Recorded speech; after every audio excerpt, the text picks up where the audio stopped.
Boa tarde para você que vem de todo lugar do Brasil. Aqui é o Eduardo Simões, organizador de Vampire: The Eternal Struggle da cidade de Manaus, Amazonas. Seja bem-vindo ao canal. Este é o terceiro vídeo que estou dando continuidade à leitura do guia de regras de Vampire: The Eternal Struggle por V10. Se você ainda não assistiu o primeiro e o segundo vídeo dessa sequência, recomendo fortemente que você assista. Neste vídeo, nós vamos dar continuidade de onde nós paramos. Nós paramos justamente na parte que nós vamos conhecer a biblioteca que seria o nosso baralho de V10. Nós já vimos a cripta, conhecemos a estrutura das cartas dos vampiros, essa aqui, para lembrar, essa é a cripta, e agora nós vamos conhecer a biblioteca.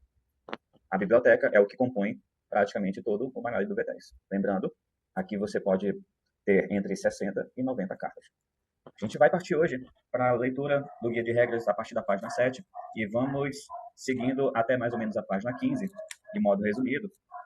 E a partir daí, a gente já começa a dar a introdução ilustrada por meio de um simulador de como é que faz para iniciar a partida e completar um turno. Vamos lá, sem mais delongas, dando continuidade. Nós paramos aqui na página 5. Não, página 5. Falei página 7, mas página 7 é aqui para mim no PDF. No guia de regras, página 5. Então, vamos lá. Aqui nós temos um exemplo de carta de biblioteca. Essa carta é uma carta de ação. Memorize esses tipos de cartas que aparecem durante o jogo, viu? A primeira carta do guia de regras que aparece é uma carta de ação, que tem um requerimento. O requerimento aparece aqui no canto esquerdo. Este requerimento é uma disciplina para você baixar essa carta de ação com o seu vampiro. O seu vampiro necessariamente precisa da disciplina. É o caso do Lenny Burkhead. Ele tem a disciplina como requerimento para ser jogada essa carta aqui. Então, a primeira carta que nós vimos foi uma carta de ação, e aqui o guia de regras fala sobre a questão do básico, o nível básico da disciplina e o nível superior da disciplina, que foi abordado, acho que no primeiro ou no segundo vídeo, em um dos vídeos eu já falei sobre isso. Aqui mostra também que é possível que uma carta tenha mais de um requerimento. Então, aqui você tem uma carta que requer 2 disciplinas para ser jogada ao mesmo tempo. Além disso, tem um requerimento aqui em sangue. Tem também outros tipos de carta que vem a ser apresentado aqui nessa cartinha. Aqui você tem uma carta que é do tipo modificador de ação e de reação. Mais tarde a gente enfatiza o que realmente é um modificador de ação e uma reação, mas os próprios nomes já dizem mais ou menos do que se trata, né? Vamos ver o que mais que aparece aqui. Na carta cripta, pode aparecer esse símbolo aqui, mas a gente vai pular essa parte desse símbolo porque é uma coisa que não é necessário para que você aprenda logo de início. Vamos ver o que mais que tem. Certo, aí ele fala sobre as cartas de biblioteca, os tipos de carta. Cartas mestre, são as cartas verdinhas, aqui ele bota um exemplo de carta mestre. Não sei se dá para ler, mas aqui vem escrito no canto superior esquerdo mestre, ou master em inglês. Se não está escrito aqui, aparece escrito aqui no texto da carta. Aparece bem aqui no início, carta mestre. As cartas mais antigas aparecem logo aqui. A gente também identifica as cartas mestres pela moldura, ela é toda verdinha. Então, viu a carta verdinha, identificou a carta mestre. Então, temos carta mestre, como carta de biblioteca, e em seguida ele chama de cartas de servo as demais cartas. Cartas como ação, modificador de ação, reação, que são mostradas através dos símbolos que eu apontei, e acredito que esses símbolos vão ser revisados aqui. Temos outras cartas de biblioteca também, como as cartas de evento. As cartas de evento, logo vai aparecer o símbolo. Quando aparecer, eu falo, olha pessoal, isso aqui é a carta de evento. Vamos ver regras avançadas. Alguns efeitos podem cancelar uma carta. Bom, esquece regras avançadas. Comprando cartas. A gente vai pular essa parte para mostrar na prática.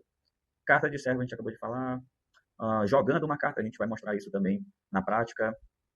Deixa eu ver o que mais. Requerimento para jogar cartas. Falei sobre os requerimentos. Requerimentos aparecem aqui no canto esquerdo. Aqui aparece mais um tipo de carta, que é a carta de combate. Aqui é uma outra carta de reação, só que é uma carta de reação que requer um clã, não requer uma disciplina. Então, no geral, os requerimentos aparecem aqui, ou no texto da carta, veja aqui, ó, somente utilizável durante uma ação direcionada a você. Então, ele está colocando aqui um requerimento no próprio texto da carta, uma condição para ser jogada. Vamos ver o que mais. O que mais que a gente tem? Estamos na página 7, indo para a página 8 do guia de regras. Na prática, a gente vai conseguir passar por essas páginas bem mais rápido do que antes, viu? Aqui fala sobre outros requisitos, blá blá blá. A gente pula essa parte, porque a gente aprende mais mesmo na prática. Tendo a teoria base, que é essa que eu estou mostrando para vocês, praticamente todo o resto do guia é preferível que você conheça na prática.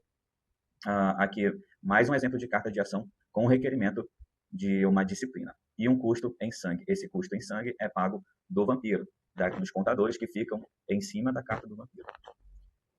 Vou botar mais de perto aqui para que você possa enxergar o símbolo do tipo de ação. Enxergou este símbolo significa que é uma carta de ação. Então, vamos memorizar. Carta mestre, carta de ação. Olha lá, carta de ação, mas essa ação aqui seria uma ação de equipar. Então, aqui nós temos um outro tipo de ação, uma ação de equipar. Apareceu a arminha aqui, indica que é uma ação de equipar. E aqui, mais um requerimento. Qual a diferença da gotinha para a caveirinha? Da gotinha, o requerimento é pago do próprio vampiro. O contador que você vai tirar é do vampiro. A caveirinha significa que você vai tirar do Matusalém. A gente vai ilustrar isso também na prática. Não se preocupe, viu? A gente vai ilustrar na prática. Vamos ver. O que mais? Cartas mestre, já foi dito. Alvo das cartas, a gente vai falar sobre isso na prática. Um local. Um local pode ser uma carta, geralmente é uma carta mestre, mas existem outras cartas que acabam virando locais. Quando a carta é um local, ela vem escrito na carta. O local significa um local que é de seu controle. Não é uma carta que vai ser descartada. É uma carta que está sob o seu controle e fica com você durante a partida. Aqui diz que é um local única. É um local, uma carta do tipo local e uma carta única. Significa que somente você pode ter o controle do local ou labirinto. Requer um Nosferatu e requer um de recursos para ser colocado. Em seguida, ele fala sobre carta trivial. A gente vai pular esse entendimento de carta trivial.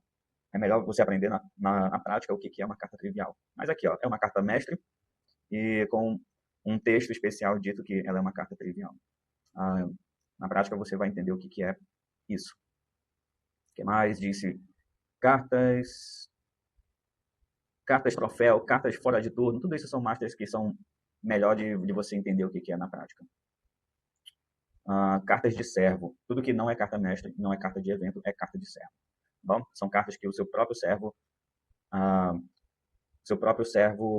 usa. Não é você quem está intervindo na hora lá. É o seu próprio servo que está usando o efeito da carta. Então, cartas servo, revisando. Cartas de ação. Agora, mais uma vez aqui aparecendo um modificador de ação. Os modificadores de ação potencializam as ações, viu? Vamos lá, pulando. Veja aqui mais nitidamente o símbolo de carta de ação. Cartas de modificador de ação tem este símbolo aqui. Vamos memorizar, viu? Cartas mestre, uma carta mestre. Uma carta do próprio Matusalém. Já cartas servos são cartas que são os seus servos que utilizam como cartas de ação, modificador de ação, e vamos dar continuidade aqui. Aqui mostra mais um tipo de carta de ação. É uma ação de recrutar um aliado. Este símbolo aqui indica um aliado. Ao recrutar um aliado, este aliado vira um novo servo seu. Então não é só vampiro que a gente controla, viu? Tem vampiro, tem animal, tem mago, lobisomem, aparição, zumbi, fada. Tudo aquilo que você ouviu falar de sobrenatural existe aqui no jogo do vampiro. Tudo aparece e tudo vira seu servo. Para que esses outros aliados virem seus servos, você primeiro torna um vampiro um seu servo e este vampiro traz mais subordinados a você, como esses exemplos que eu citei. Aqui nós temos uma ação de equipar, já mostrei, mas aqui o guia de regras vem destacado. Regras avançadas está falando sobre o aliado. Aqui mais um tipo de carta de ação. É uma ação de empregar um lacaio. O lacaio é um servo particular de um servo seu. Nesse caso aqui temos o exemplo do corvo espião. A um vampiro executar essa ação de empregar o corvo espião vira um servo particular deste vampiro. Significa que os efeitos da carta de lacaio servem apenas para o vampiro que está empregando. Vamos ver aqui cartas de combate.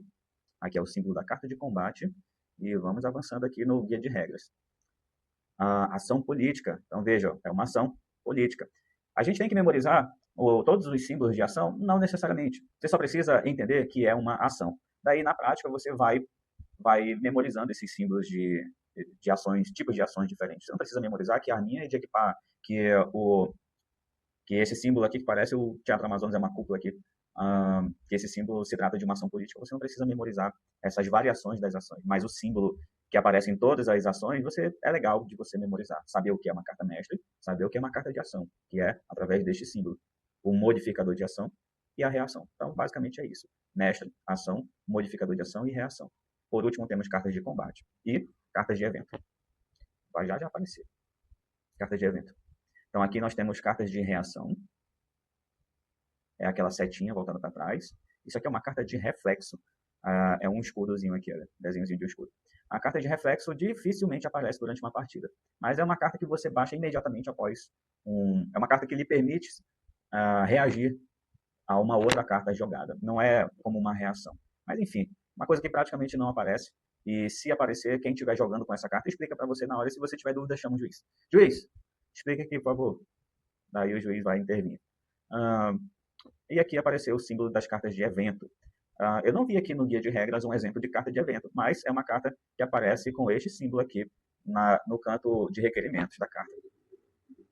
E a partir de agora, você vai ver como é que inicia a partida e como é que ela vai se desenrolando, mantendo tudo que eu falei anteriormente, como as etapas do jogo. Fase de destravar, fase mestre, fase de servo, fase de influência, fase de descarte. E também a sequência de quando que os tipos de cartas são jogadas, como carta mestre, carta de servos e cartas de evento.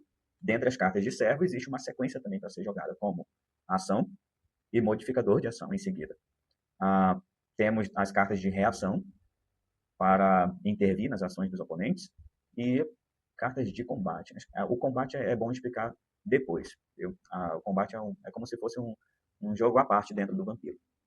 E é isso, pessoal. Não sei se eu falei no início do vídeo se eu ia já mostrar a parte prática através do tabletop nesse mesmo vídeo, mas eu estou vendo aqui que o tempo já está ficando bem alto desse vídeo, então vou encerrar o vídeo por enquanto, mas já vou em seguida colocar direto no ambiente do Tabletop Simulator, para que a gente possa ver a questão da prática. A partir de agora, praticamente, vai ser só isso.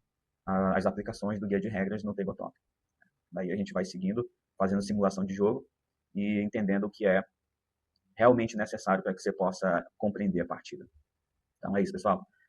Próximo vídeo já vai aparecer essa estrutura aqui do guia de regras, que são já os Matusalém em suas posições.